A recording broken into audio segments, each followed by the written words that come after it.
امتزاجی فکر holistic approach. میں امتزاجی فکر پر یقین رکھتا ہوں۔ ہم محض بازو اور ٹانگیں، آنکھیں اور کان، دل اور دماغ نہیں ہوتے، بلکہ ایک مکمل انسان ہوتے ہیں۔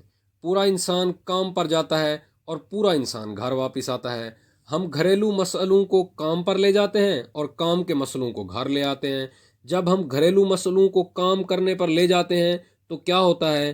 ہمارا ذہنی تناؤ بڑھ جاتا ہے، جس کی وجہ سے ہماری پیداواریت یعنی پروڈکٹیوٹی گھٹ جاتی ہے۔ اسی طرح کام کے مسئلوں کو گھر لے آتے ہیں۔ اسی طرح کام کے مسئلوں کو گھر لے آنے سے نہ صرف ہمارے گھرانے پر بلکہ ہماری زندگیوں کے ہر پہلو پر اثر پڑتا ہے۔ ذاتی، پیشہ ورانہ اور سماجی مسئلے ایک دوسرے پر اثر انداز ہوتے ہیں۔ تمہارے رویوں کا تعین کرنے والے عوامل۔ میں تم سے پوچھتا ہوں، یہ بتاؤ کہ کیا ہم رویوں کو ساتھ لے کر پیدا ہوتے ہیں یا عمر میں بڑے ہونے کے ساتھ ساتھ انہیں تشکیل دیتے ہیں؟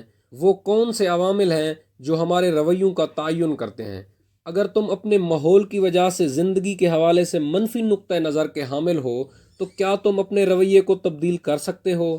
ہم میں سے بیشتر لوگوں کے رویوں کی صورت ہمارے تشکیلی برسوں کے دوران ہوتی ہے۔ ہم مزاجی خصوصیات کے تو پیدائشی طور پر حامل ہوتے ہیں، جبکہ 3 عوامل ایسے ہیں جو کہ ہمارے رویوں کو تشکیل دیتے ہیں۔ رویے کے یہ 3 ایز یعنی ٹرپل ایز درج ذیل ہیں۔ نمبر 1 انوائرمنٹ یعنی ماحول، نمبر 2 ایکسپیرینس یعنی تجربہ، نمبر 3 ایجوکیشن یعنی تعلیم۔ آئیے اب ہم ان تینوں کا الگ الگ جائزہ لیتے ہیں۔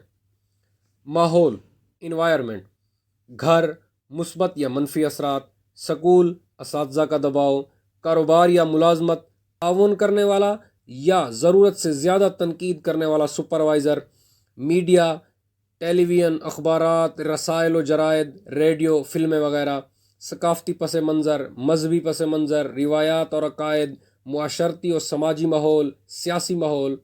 یہ ہر جگہ ایک کلچر کی حامل ہوتی ہے، خواہ وہ گھر ہو، کوئی ادارہ ہو یا کوئی ملک ہو۔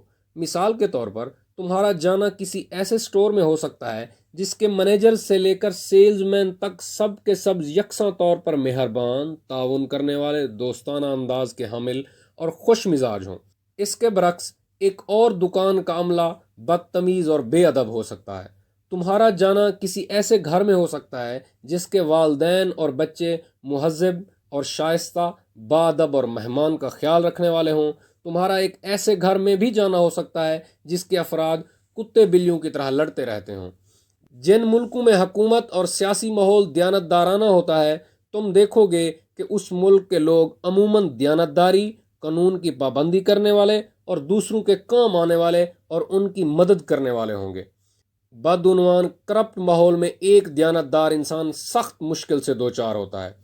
اسی طرح دیانتدارانہ ماحول میں ایک بدعنوان یعنی کرپٹ انسان بے چین رہتا ہے۔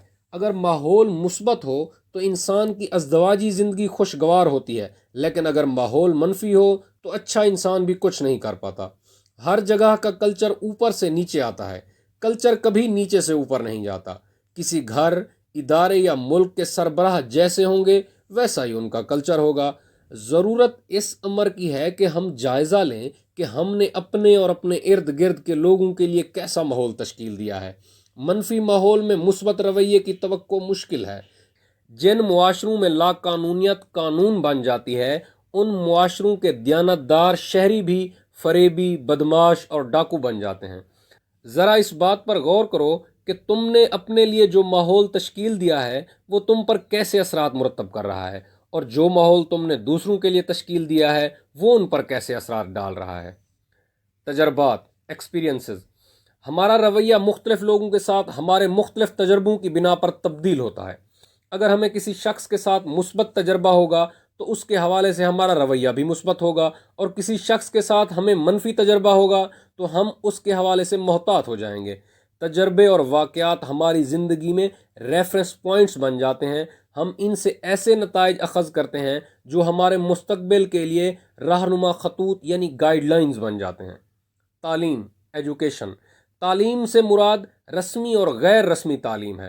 ہم اصطلاحات کے سمندر میں ڈوبے جا رہے ہیں جبکہ علم اور دانش کی پیاس برقرار ہے۔ اگر علم کو عقل مندی سے استعمال کیا جائے تو وہ دانش میں ڈھل جاتا ہے۔ اور دانش کامیابی میں ڈھل جاتی ہے۔ تعلیم دینے والے ایجوکیٹر کا کردار بہت ہی زیادہ اہمیت کا حامل ہے۔ استاد جو اثرات کسی بچے پر ڈالتا ہے وہ تاابد برقرار رہتے ہیں۔ اس کے ڈالے ہوئے اثرات سے جنم لینے والے ذیلی اثرات کو ماپا یا شمار نہیں کیا جا سکتا۔ تعلیم کو صرف یہی نہیں سکھانا چاہیے کہ ہمیں کس طرح روزی کمانی ہے، بلکہ یہ کہ ہمیں کس طرح جینا ہے یہ سکھانا چاہیے۔